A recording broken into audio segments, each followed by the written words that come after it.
Assalamualaikum warahmatullahi wabarakatuh. Nama saya Mutiara Sapitri, NIM 19116404101. Di sini saya akan mempresentasikan hasil PPT yang sudah saya buat terkait persiapan alat mesin anestesi atau disingkat STATIJ.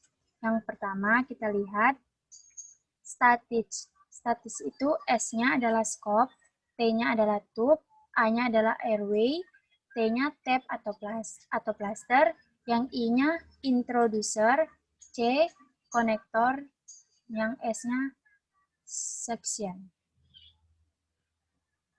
Selanjutnya yang pertama adalah scope. Scope itu terbagi menjadi dua, ada laryngoscope atau stetoskop. Dan ini gambarnya. Stetoskop bahasa Yunani testos, dada, dan scopoin atau memeriksa adalah sebuah alat medis akustik untuk memeriksa suara dalam tubuh. Dia banyak digunakan untuk mendengar suara jantung dan pernapasan. Meskipun dia juga digunakan untuk mendengar intestin dan aliran darah dalam artikel dan vein. Yang selanjutnya adalah tube.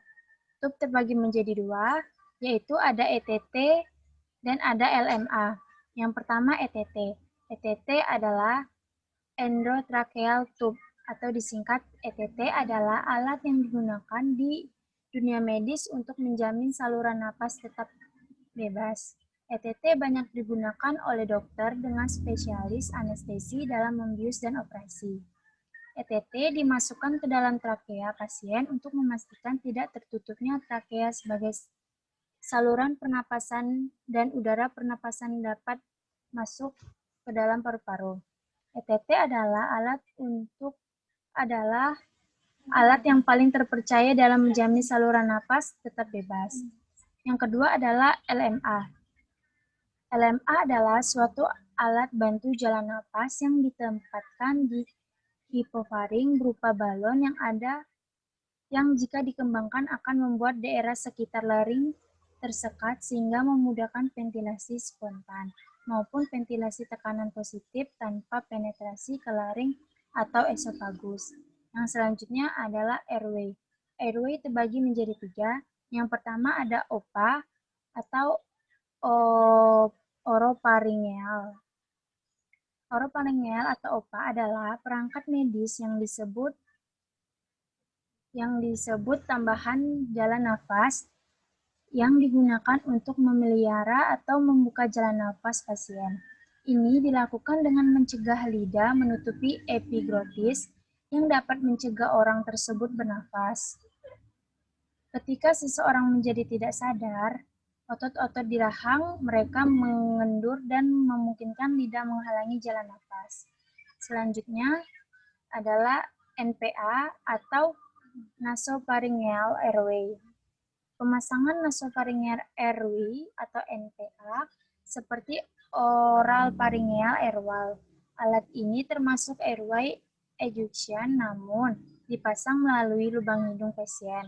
Nasopharyngeal airwall biasanya dipakai ketika pasien memiliki risiko penyumbatan saluran pernapasan namun kondisinya tidak memungkinkan.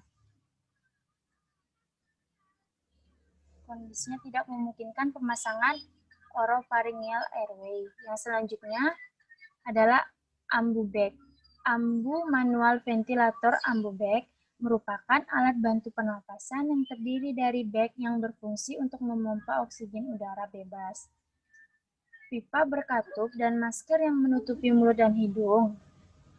Ambu bag ini biasanya digunakan untuk memberikan tekanan pada sistem pernapasan pasien yang henti nafas, yang nafasnya tidak adekuat. Yang selanjutnya adalah tape atau plaster. Plaster ialah perban kecil yang digunakan pada luka yang tidak begitu serius untuk diberi perban besar. Plaster berguna melindungi luka dari terbentur, rusak, dan kotor.